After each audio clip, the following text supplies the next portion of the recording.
সকাল সকাল কিছু বাঙালিয়ানা নাস্তা খেতে ইচ্ছে করছিল। সো এখানে আমি ফিরনি বা পায়েস যা বলে বানাচ্ছিলাম, সাথে আলু ভাজি, রুটি এসব খেতে ইচ্ছে করছিল। ফিরনি বানানো শেষে আমি জাস্ট বাদাম আর জাফরান দিয়ে একটু সাজানোর চেষ্টা করেছি, জাস্ট মনের শান্তির জন্য আর কি।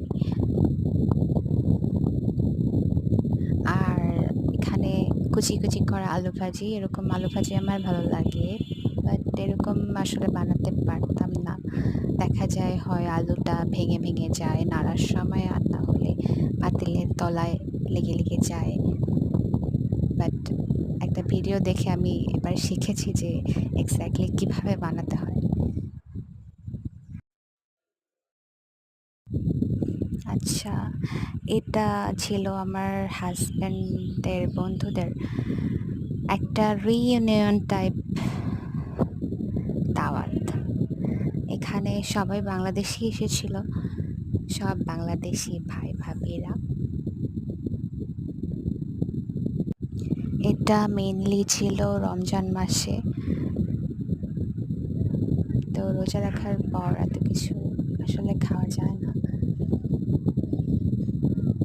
বাট আমি চেষ্টা করেছি ভিডিও করার। খাবার আইটেম মাশাআল্লাহ অনেক ছিল, প্লাস রেস্টুরেন্টের অ্যাপিয়ারেন্স, পরিবেশ অনেক সুন্দর।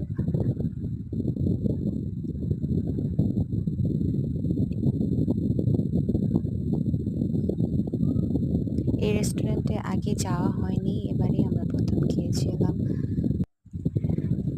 রেস্টুরেন্টের এক্স্যাক্টলি নাম আমার মনে নেই, তবে মেবি শেফ পিল্লাই অর জাইতুন, এই দুটার কোনো একটা হবে, বাট এটা ইন্ডিয়ান একটা রেস্টুরেন্ট ছিল।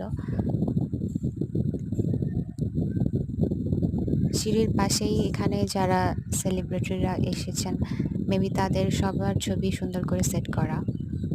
ওকে, বাঙালি যেহেতু রমজান মাস হলেও খাওয়ার পরে চা না হলে ভালো লাগে না, সো আমরা ইফতারের পর সবাই মিলে পাশেই চা খেতে চলে যাই।